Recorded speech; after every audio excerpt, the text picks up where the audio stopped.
Hello guys, welcome back to Zik the Programming Guy channel. My name is Beatrice and in today's video I'll be showing you how to stop Telegram ads. Yeah, sometimes Telegram has some kind of ads which is very annoying and you won't have restrict running on the app.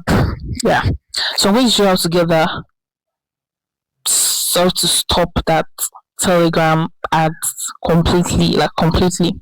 So first thing you have to do is open up your Telegram app just like this and click on these three lines right there, and you're gonna see settings. Click on settings and scroll down to, and you can see Telegram Premium. Click on that. So here you will have to subscribe to Telegram Premium because this is the only way you can stop ads from showing. So let me show you where it's stated. Yeah.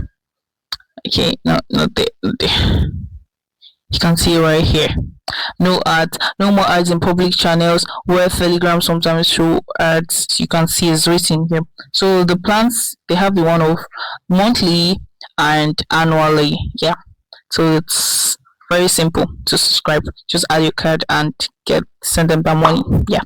If this guide was helpful, give this a thumbs up and equally subscribe to get more helpful tips like this. Thanks for watching guys. I'll see you in my next video. Bye.